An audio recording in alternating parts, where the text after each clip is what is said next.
The Mayan Empire. This ancient civilization once spanned all the way from Mexico south to Honduras. But today in Guatemala, descendants from this great Mayan ancestry are keeping the culture very much alive. From spiritual ceremonies, languages, and food, the Mayan culture is celebrated and shared with curious travelers from around the globe. Come with us to this mystical land of beautiful lakes, volcanic landscapes, and quite simply, some of the kindest souls you're likely to ever meet. It's time to see the real, the raw Guatemala. Travel. For some, it's a luxurious escape, or maybe an adrenaline-filled adventure. But if you're like me, it's a precious opportunity to discover and to give back. It's time to get real. It's time to get raw. It's time for RawTravel.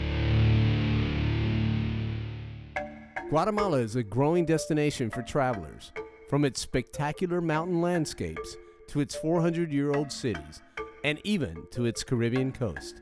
One could argue that it offers the best mix of indigenous culture and outdoor adventure travel in all of Latin America.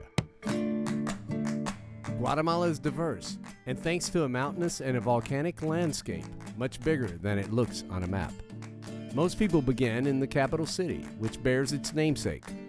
When walking through the streets of Guatemala City, you see faint yet distinct signs of its grand and now faded history. From the 1960s until the 1990s, this country went through a crippling civil war, stunning economic growth, and worse, leading tens of thousands of people to their death. Others disappeared, never to be heard from again. Like most travesties, these tragic echoes will continue to reverberate for generations and are in full evidence even today. Nosotras y todos los compañeros que están acá presentes, por todas las niñas que han sufrido cualquier tipo de violencia. Even in Guatemala City, you are never too far from the ever-present indigenous influence, especially in my favorite go-to spot, the local market. Anytime I'm in a new city, I try to hit up the local market first. That way I get an idea like what kind of fruits and vegetables are grown. And, I take the opportunity to stock up on a little food as well, something to snack on. In the Mercado Central, locals and visitors merge into a delicate dance of buyer and seller. I wish I had room in my luggage. I have no room. I try to not use the bags as much as possible because they're terrible for the environment. I don't think they get recycled here. I don't think this would be allowed on the plane back. Ooh. Downtown Guatemala City, or Guate as the locals call it, often gets a bad rap for being dangerous. But I like it because you can cover so much territory on foot. The Casa Presidencial is, you guessed it, where the president lives. Like most of Latin America, churches are abundant. El Centro, the center, is a great spot for raw travelers who want to break away from the tourist pack and stay in a guest house or a boutique hotel steeped in local culture. The Posada Belen is where the crew and I chose to lay our weary heads, and what a great choice indeed. It's a posada, which is a small hotel, right? Like a bed and breakfast, and it's a museum at the same time. How did this place come about? When did it begin? Okay, first this house was built in 1873. Okay. It was a family home, and in that time there were not too many hotels. The Posada Belen is the opposite of a corporate hotel chain experience. An incredibly warm and hospitable host offers intimate rooms decorated with authentic Mayan relics. These are not imitations or reproductions. These are the real deal. Where do these artifacts come from? How do they get here? The archaeological pieces, my husband's great-grandfather, and it is converted in a private collection. It's a museum, but it feels very lived in. You feel very comfortable here. Are you ever afraid someone's going to break something? Honest, no. I am, because I think that who comes here and wants to stay here because they appreciate what we have. We're a clumsy, sometimes rambunctious crew, so I was just a wee nervous around these irreplaceable artifacts. These are truly priceless. After settling in, I called up my punk rock amigo, James, a US-born Guatemalan, now living in Guate City. Live in Guatemala. What's that like, and what brought you here in the first place? Graduated high school, college that I wanted to go to didn't accept me, so I had an opportunity to come here, get back to my roots, because my family's from here. Okay. They had a good music program in the university, also the National Conservatory. Came down, they accepted me, and learned Spanish in 6 months, and been here for 3 years now.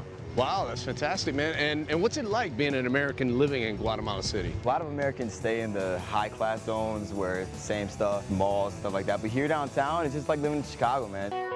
6th Avenue, I think, is pretty close, so I'd like to check it out. Is that cool? Yeah, man, let's go. All right, brother, let's go.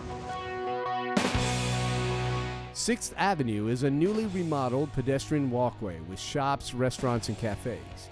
James wanted to show me how a local really lives. So after a bite to eat, he took me on an extremely inexpensive ride on the local city bus. This is tight. They travel like this every day? I can't even see outside the window, and it's not even rush hour.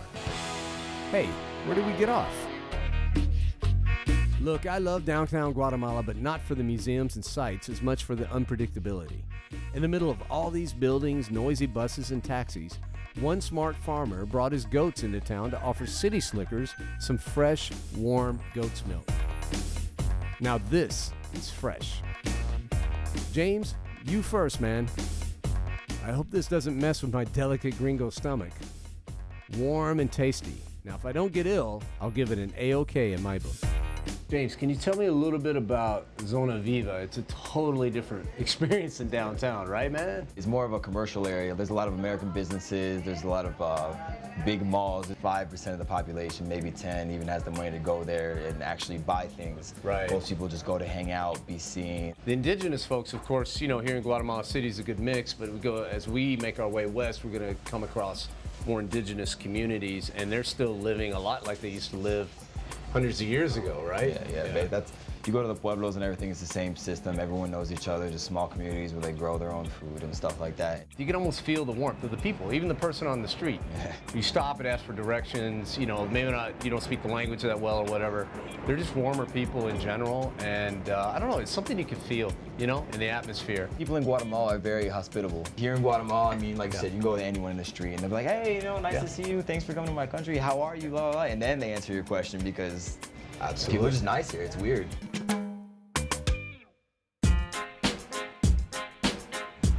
So we're in the middle of Guatemala City, and I'm just walking around, and there's a hole that's got to be, I don't know, 10, 12 feet deep. I have no idea.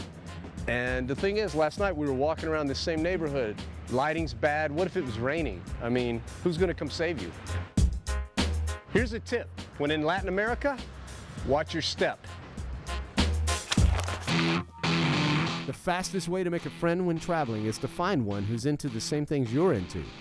I'm a punk rock enthusiast, and so is my buddy James. He took me to a punk show and introduced me to his band Warning, which are legend in these parts.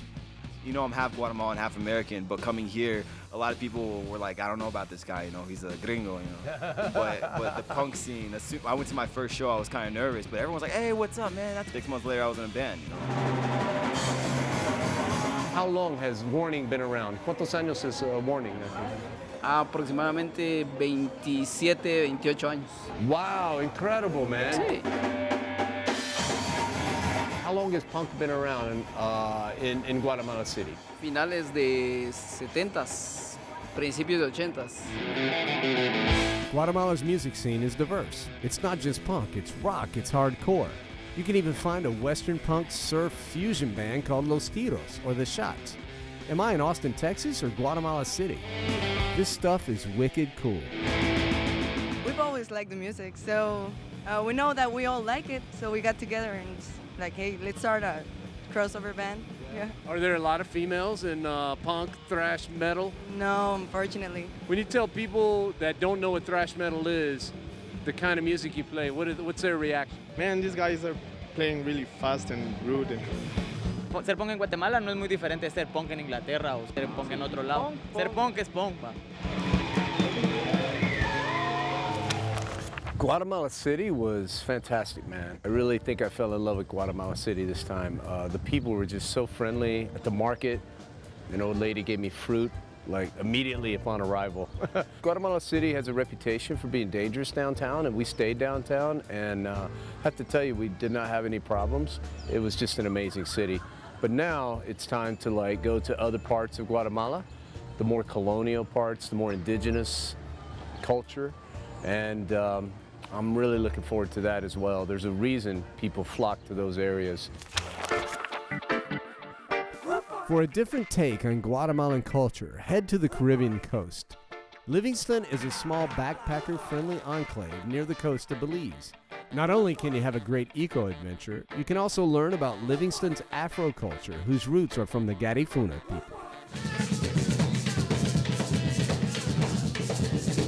Can you tell me a little bit about the Garifuna culture here? How did it get to Livingston? Has it always been here? First, we started in San Vincent. Okay. From San Vincent, then they get to Honduras, our people decide to go to different places, and that's how they get to Guatemala, Belize, and Nicaragua. People think of Guatemala, they think indigenous culture. They don't think about Garifuna. Do they know that you're Garifuna? Do they understand? Is there any understanding of your culture outside of Livingston? And well, right now, it's a hard work that we've been doing, trying to, like, for the government to recognize the Garifuna people here. Right. There is a few projects right now and few organizations here in Livingston what they working to promote our culture in Guatemala. Livingston is a small, cozy town full of artisan wares made of natural materials such as coconut, wood, and seashells. A boat ride up the incredible Rio Dulce is a feast for the eyes. Along the way, you can stop at one of the small villages and swim in the natural hot springs. Children from the village paddle their canoes out to tourist boats where they sell handicrafts and make money for their families. Just another example of how sustainable travel can help lift up impoverished people.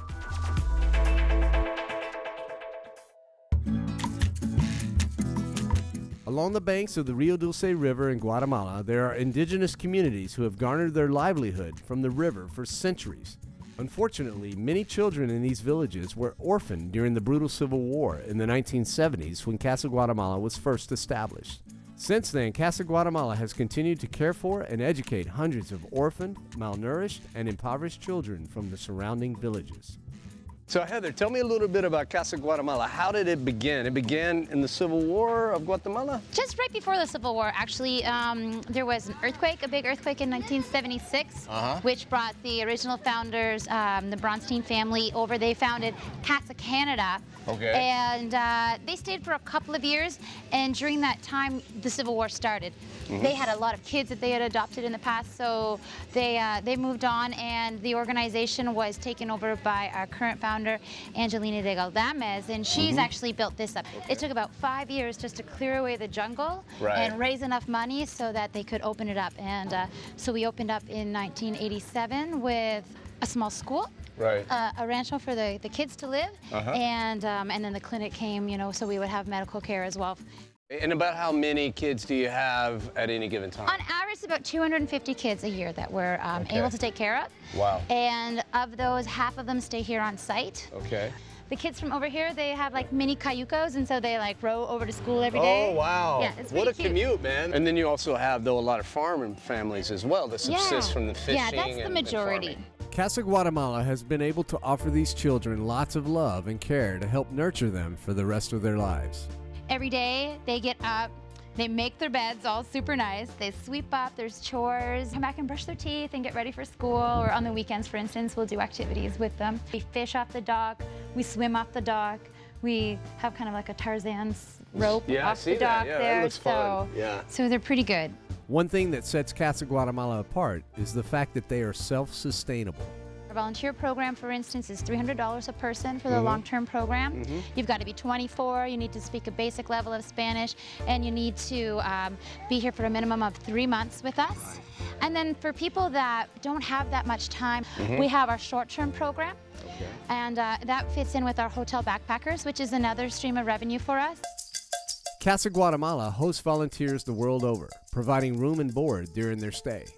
I'm sure as a volunteer, people get to know the kids, they get some serious attachment going, right? Absolutely. And it's great now, I mean, as we've evolved, even as the older kids kind of get bigger, they get their own Facebook and they keep in touch with volunteers, which changes their life as well, because growing up in this kind of institution, people come and go, and that has an effect. Yeah. What motivated you to volunteer in the first place, to actually come to another country and give back? I heard that other people have done it, and it's been a great experience, both from the advantages you get of working with kids and also enjoying a great place, like living in the jungle. So it really does have that effect on people, and that's a lot of the feedback we hear.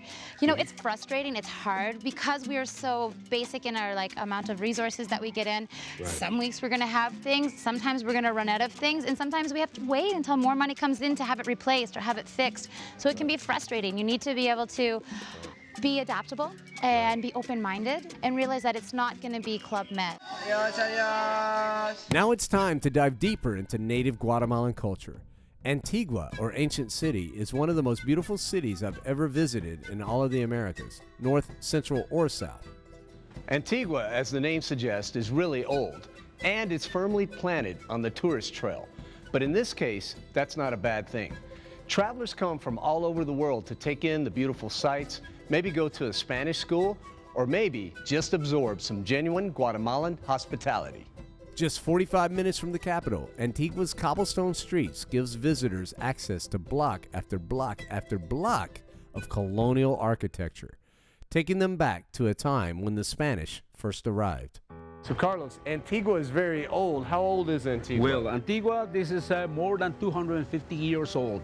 Okay. Here is where used to be the third capital of Guatemala. Okay. Antigua, besides to be the capital of our country, also became to be the capital for the Kingdom of Guatemala, as was known, whatever today is known as Central America. So at one time it was the capital of Yes. all of Central America. Yes, sir. Wow, fascinating. This is such a beautiful spot, and I will say you this is one of the marvelous spots in the world. And you have a lot of tourists come in too, Yes, right? we have people, visiting us from all over. We have from Asia, we have from Africa, we have people from United States and some other places, Yeah. Many travelers visit Antigua specifically to learn Spanish, and some end up staying. Tranquil and romantic, this peaceful town offers an up-close look at Central America's indigenous customs. I've heard people say that Lake Atitlan is the most beautiful lake in the world. I say that could very well be true, but there is so much more. Surrounded by volcanoes, the lake feels enchanted and dreamlike. The Mayan community settled here hundreds of years ago, and happily, they remain here to this day, living in several small villages around the lake. I was lucky enough to meet Dolores, a native of the village of Santiago. Dolores kindly agreed to show me around. Okay, this is San Juan La Laguna. Okay. And what's it known for? Lots of art, and they do beautiful artwork. Okay. And they paint corn. So they paint lots of corn? Why? Lots of corn, because that's the main food here. So tourism has really helped. Travelers can really help the locals just by coming in. Help the economy. Yeah. Especially like people, they wanted to send their children to school. It's a big help for them. This being a lake and all, the best way to get around is by boat. Dolores took me to some of her favorite spots on the lake. And where we are right now is called the trampoline, I think they call it? The trampoline. Well, Yeah, I don't see a trampoline. Is that because? But that's what they call this little space they make here. And then they come and they jump from here all the way down. Aw, man, this looks like a long way down. Okay, I'm going to psych myself up. It's just water. Here we go. Piece of cake. After I dried off, Dolores and I trekked to a sacred Mayan spot. Sometimes people, they come and they do ritual ceremony here. They prepare a big fire. Did they pick this spot because it's so beautiful and it's sacred and it's spiritual, right? Yeah, because like sunrise, sunset. And tourists, can the public come here? Travelers like myself can come here as well? Yes. A cool thing about visiting one of the villages is that it's easy to actually stay with a Mayan family and live like a local. The homestays around here are called Posada Mayas, and they are a great, inexpensive way to get hands-on insight into Mayan culture, food, and language. How do I say good morning in the local language? Good morning, Sakar. Sacar. Sacar. Okay, so that sounds pretty easy. Okay, so good morning, buenos dias, sacar. Sacar. I'm trilingual. At a Posada Maya, you can learn how to cook traditional dishes. Now, while I'm not much of a chef, I will, however, eat almost anything. And it looks like everyone is dressed in the traditional. These are traditional clothing, right? Yeah, this is traditional clothing from San Juan La Laguna. Okay. And each town, they have their different traditional dress. This is my traditional from New York. Did you make this it? means I'm from New York. I did not make it. No. Each village around the lake has its own unique personality and area of expertise. Well, Dolores, I have to tell you, I feel a little bit different vibe in San Pedro. It feels a little more built up, maybe a little more touristy, more backpackers. Yeah, lots of backpackers, they come here. It's really beautiful because they're using recyclable materials. These are old Coke or old can pull tops. Dolores, obviously this market has a variety of stuff, mostly, I guess, farm products. Where does this come from? This is it's a local grown around here. Okay. Like in the edge of the lake. The traditional way to carry these fruits and vegetables is to balance the basket on top of your head. It can't be that hard. Any hints? Any hints? Okay. Help me out. Yeah, es shakmati. All right, that's good. Lake Atitlan is a raw traveler's dream. Many locals make most of their money selling their handicrafts and food to travelers, so it's a symbiotic relationship. Each village has a specialty. For example, in the village of San Pedro, travelers can learn how to make traditional scarves. The threads come from plants and other natural or renewable sources. The ladies here use a time-honored method to prepare these textures for weaving into scarves. Oh, I personally never knew how much work went into just a very simple handmade scarf. And I appreciate it a lot more now, I'll tell you that. Traveling can be perceived as hazardous. However, often this perception belies reality. But hey, easy for me. I'm a big, tough, brave guy, right? Yeah, right.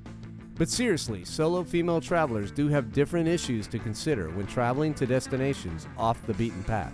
What is it like as a female to travel alone? I mean, is it scary? Are you ever scared?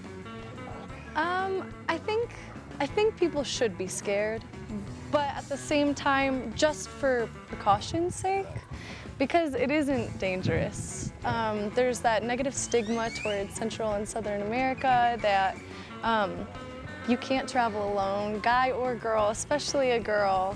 There are a bunch of tourists and other locals who want to help you. So you've learned a lot from this trip you've taken back. Do you think you'll be back to Guatemala? Absolutely. Yeah. I think Guatemala has traditionally been like a backpacker destination. That tradition is slowly, I think, given away to more mainstream tourists because I saw a few families here. I saw a lot of adults who were taking a week or two off from their careers. And Guatemala in general was just a tremendous experience. It's small enough you can get around. The people are extremely warm. The culture is unique, and it's a mixture of mostly indigenous Mayan culture.